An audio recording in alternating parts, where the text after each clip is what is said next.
So there was an interview, right? So Final Fantasy 16. Final Fantasy 16 is all the rage right now. I'm hyped for it. Everyone's excited for it. Game looks good as hell.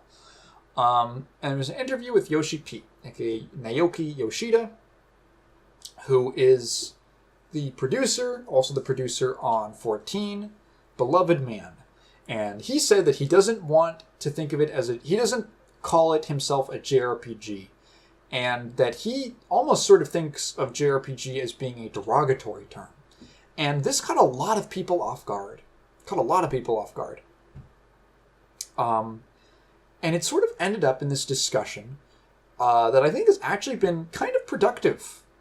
A rare productive topic on a productive controversy on Twitter. So this was something I briefly touched on this in one of the later Die Hard episodes. Might have been the last one. It was number 4, number 5.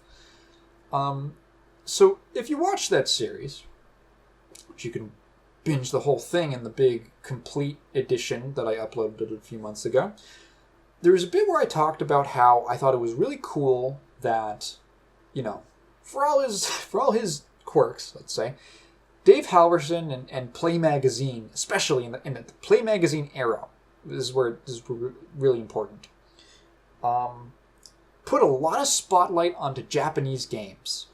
And I think that was very commendable, and I appreciate it a lot, because during the time when Play Magazine ran, there was a strange, and we're talking it's like the mid-2000s. It's like the 2000s through like the 2010s. I think it died in like 2010.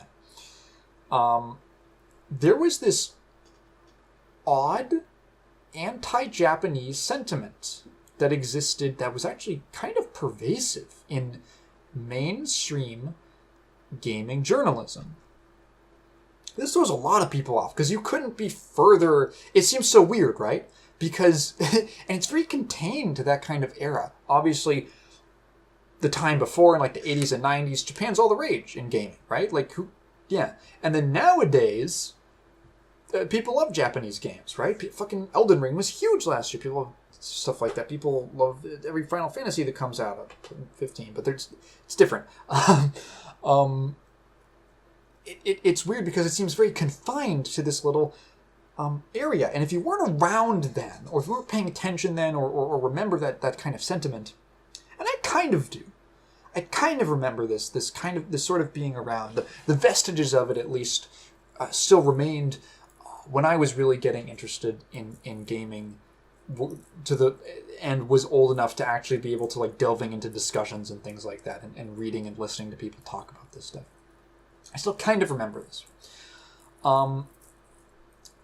So there was this, when I say anti-Japanese, what I mean is anti-Japanese. There's really no other way to describe it. If a game was from Japan, the assumption, in pretty much every case, from mainstream gaming outlets, was that it was archaic, it was not with the times, it was clunky, it was out of touch. The whole narrative that existed was that Japanese developers don't know what's going on. They don't know. They're too artistic. They're such savants that they're like sniffing their own farts, and they can't design a usable interface. They can't design a game with normal quote unquote gameplay. They can't make normal games with normal stories and not this weird Japanese stuff in it. That never existed in games before. And this was it got to the point. I remember reading someone talk about, someone on Twitter who talked about this, who's been in the game journalism business for a long time, and they were shocked when they would like meet people, like American journalists, for instance, and they would instantly say, yeah, it's a Japanese game, so, you kind of figure it sucks. not even hyperbole. It sounds crazy, right? It sounds crazy, but this happened, and to back this up, people have been posting. People have posted a lot of X-Play videos. I should mention the clip that I played in that Die Hard part, that episode of Die Hard. Really shocking. Go look it up. Go look up like Phil Fish Japanese games or something like that. Phil Fish GDC, something like that. Phil Fish is an asshole. We'll probably find you the video. And it's this shocking video where Phil Fish, creator of Fez and nothing else because he threw a little hissy baby fit. Phil Fish was at a panel at GDC in 2012. And this Japanese guy gets up. Now, what's interesting is that apparently... Oh, okay, I got this later. So this Japanese guy gets up. He's going to ask him a question. And he says, hey, I'm a programmer from Japan. I'm a games programmer. And as a Japanese person, I'm very proud of the contributions that Japan has made to this industry. And like, I'm very proud of my national heritage that we have such a stake in this art form. And what do you think? I think he even says he's a big fan of him. What do you think of Japanese games, Phil Fish? Someone he obviously finds interesting and respectable enough to ask him this question. What do you think of our stuff, dude? And Phil Fish does not waste a second in ripping into him. He is such a fucking asshole. Just launches into this tirade about how Japanese games, I think he literally says they suck. Like, Japanese games suck. You're out of touch. Again, all the things I said. Archaic. You can't design good UIs. Your controls have all this. And everyone starts laughing. And they cut back. The camera cuts back to the guy who asked the question, the Japanese guy. And his face, it's so heartbreaking. His face, you can see him like, he's smiling, and then his smile starts melting away as he realizes how much of a fucking douchebag this guy is being to him. And how genuinely hurt he is by comments like that.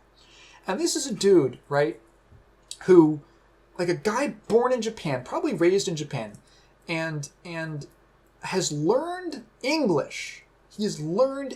Think about the effort this man went to get where he's standing right now. Not only is he working in the games industry in Japan, he's also learned English, which is not an easy language, especially from Japanese. They're very different languages. It's a hard language to learn. Enough so that he has a bit of a thick accent, but he's very understandable. Like he's made an effort to be able to communicate with English-speaking people. Right? And he's come all the way from Japan to go to this conference. I've been to GDC. It's primarily a Western crowd there. That's not an issue with it. That's just what it is. That's just, because it's where it's held. There's Japanese things that are more Asian dominated. That's just how it is. And he's made the effort to come all this way to ask a guy he respects a question. I'm sure he was there for other reasons, right? But like, this was at least notable for him enough to want to come up and ask him a question.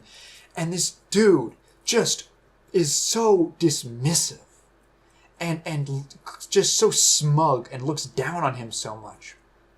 Christ, what an asshole. I'm glad he fucking threw a hissy fit and never made another game again. Fuck that guy. Phil Fish deserves to be forgotten. Wow, that's a really brutal thing to say about someone.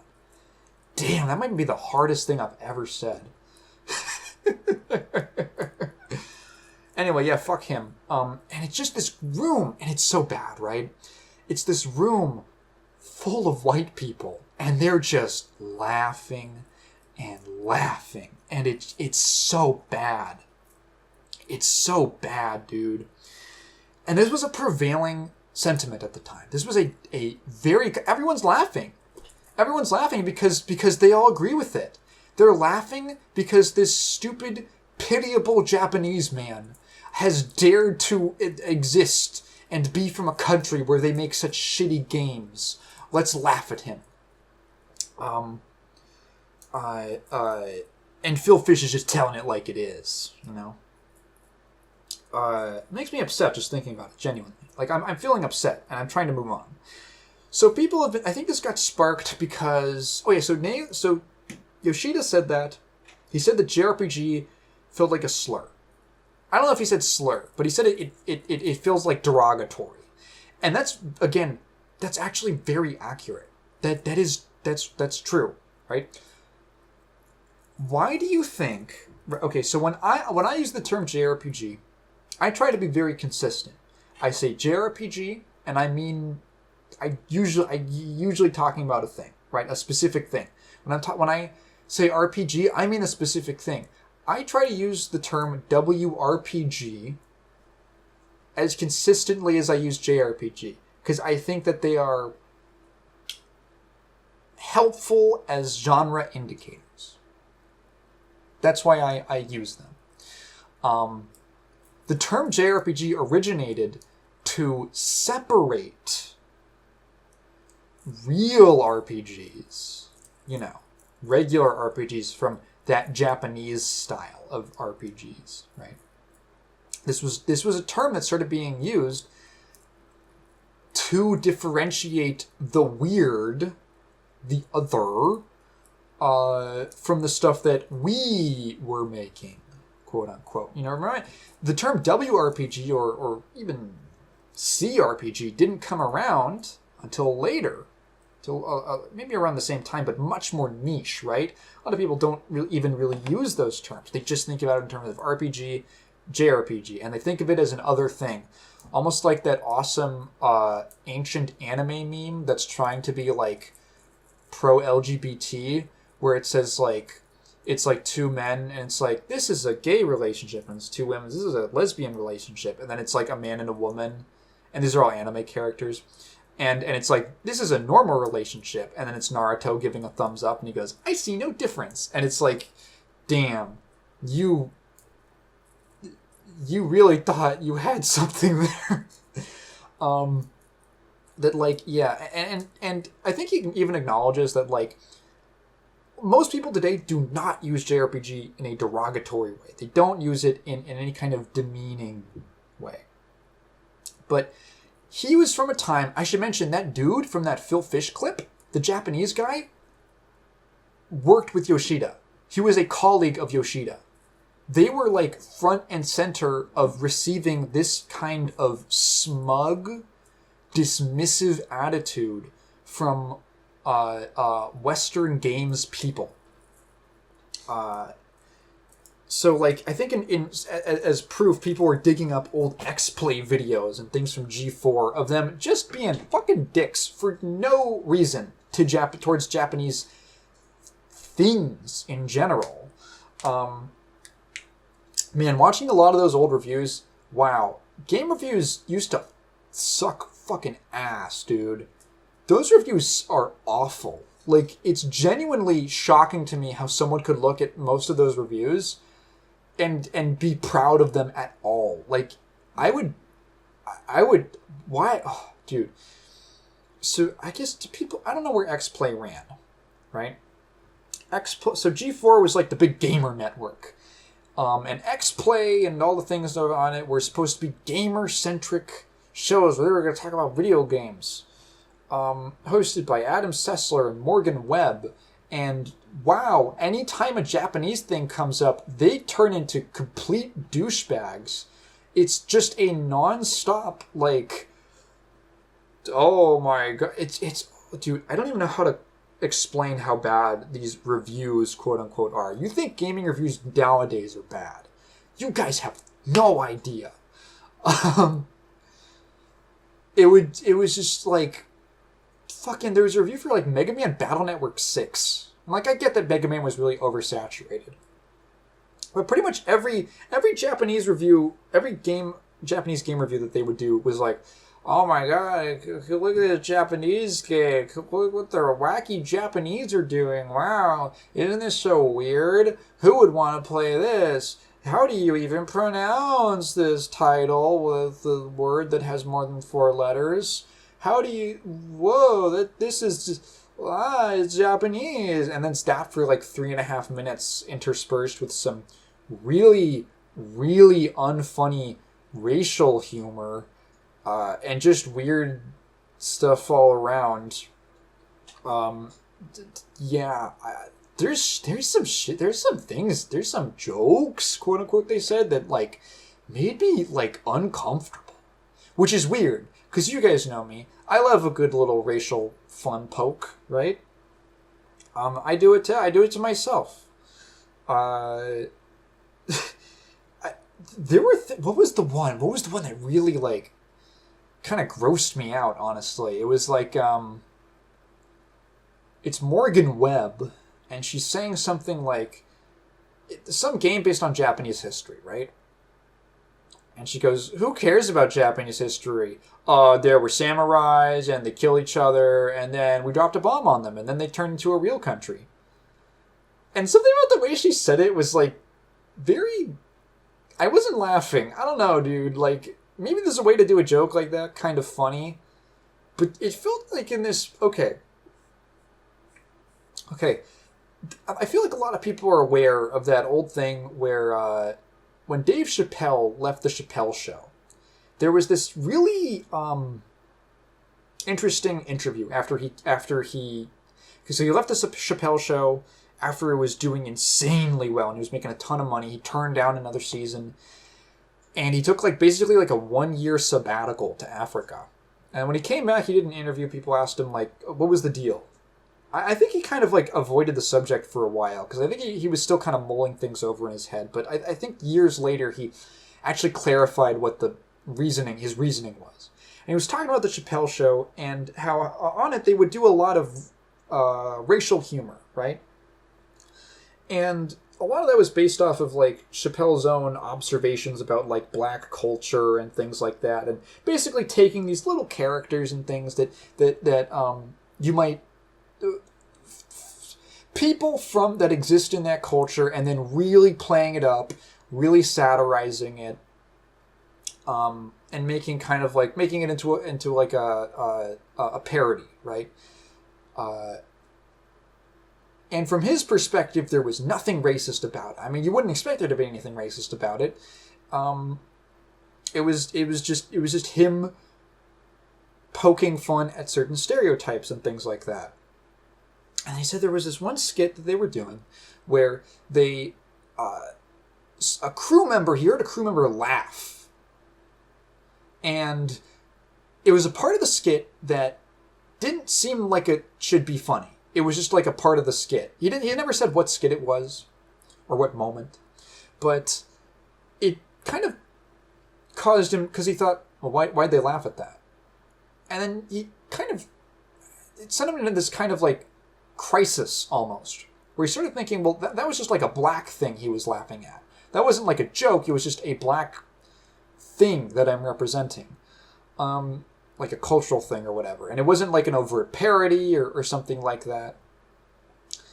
And it made him feel really uncomfortable because like, wait, okay, this whole time that I'm making racial humor, like parodying my own culture, are there people who actually think that these things are serious? Like, from his perspective, it's an obvious parody, right? But what if there are people who genuinely have like racist ideas and racist preconceptions and stereotypes about black people, and they're seeing this, and to them it's not a parody, it's a minstrel show? Is it actually reinforcing? Is it to them? Maybe it's not funny because, oh, this is parodying something that has a basis in reality. It's funny to them because the black man is dressing up and and showing us what a fool he is, what fools black people are, and stuff like that. That made him really uncomfortable. So he took like this whole long exodus from the show and from American culture. And I look at something like a joke, like some of these jokes you would see on X-Play, and it kind of hits me the same way. Where I'm like, is the person who's laughing at some of these jokes about Japanese games someone who actually appreciates them? Or is this appealing to someone who actually thinks that? Who actually dismisses Japanese games just because of the country that they're from, right? And the fact that I couldn't quite tell made me feel kind of uncomfortable. Now, granted, is this the most important thing in the world? No. Like, I doubt it caused any hate crimes, you know? We're talking about video games. This is not the most important thing in the world. But I think it's at least worth talking about because it happened. It happened, and it's sort of interesting because it slipped under a lot of people's... It just kind of, again, yeah, it just kind of happened. And there was no concerted effort. The reasons for it are kind of interesting, and why I would suggest that they happened, which I think I'll talk about in a second. But is it like racist? Is it racism? I don't know. I guess it depends on exactly how you would want to define racism. Like is it xenophobia? I don't know, but there's definitely like a thing going on here, right? There's definitely a thing when when you've made a preconceived judgment, you've literally prejudiced against something based on the country of origin. Like, is that kind of concerning, you know? Why do I think that stuff like this happened? Well, the 6th generation was really interesting because it was the first time where there was a significant Western player in the console market. The Xbox came out, and there was a clear market divide between things that were popular in Japan and things that were popular outside. Specifically around the Xbox. The Xbox was a Western console. It did terribly in Japan for a number of reasons, but it did really badly in Japan. It was burger country console, and other countries I guess that exist too. But whatever, you know. There's only 2 countries: Japan and America. Those are the only 2 countries that exist that are relevant. You gotta pick a side, dude. So, for basically since the 80s, the entire console market had been owned by the Japanese. And now that the Xbox was out and it was a big thing, there was suddenly, oh, we're in the game. There's like a weird national pride thing that happened with like, oh yeah, how do you like us now, Japan? Guess you're not so hot. And because of that, you could also see like, well, now there's more of a divide. So if you're a Western developer, there are genres of game that have always just sold better in Japan versus the West, right? This is just always how it is. Different markets. Well, if you're let's say a Western developer and you're making one of those games, which console are you going to choose?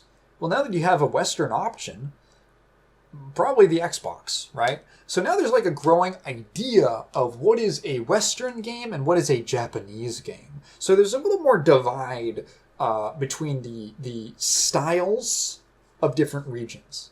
Always, as always, there are exceptions to all of these things. There were Japanese games that came out on the Xbox. There were, excuse me, I guess Western games that came out on the PS2, obviously, right? What I'm talking about is I'm not saying that they were just completely segregated. I'm saying is that there was an understanding when you're in like gaming discussion, there was an understanding that there's a difference between games that come from these 2 parts of the world. And it was very clear. It was clearer than ever because now they all kind of had almost like two consoles. Halo was never going to come out on the PS2, right? Halo almost becomes an archetypal Western game, like a representative of the Western market in that sense. So now we're on top, and the Xbox is pretty big, and it's also big mostly in the West. The other reason for some of these notions is that there is, as with many like unfortunate stereotypes and things like that, and I guess prejudices, there is like a kernel of truth at the root, which is that, yeah, Japanese developers were kind of struggling a little bit with certain things in the 6th and 7th console generations.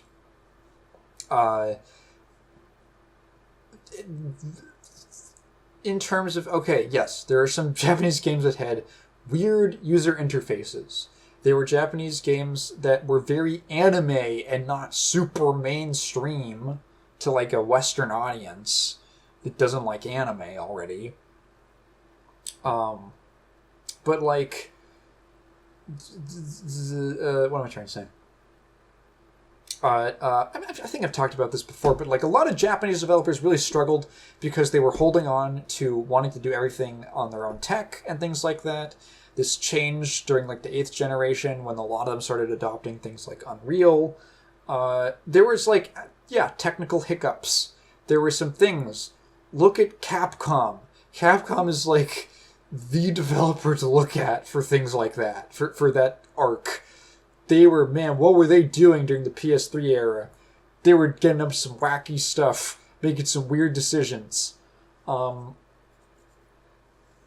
And like, there were genuine missteps by Japanese developers that then kind of got blown out of proportion into like, oh, they're out of touch. Oh, they don't know what they're doing.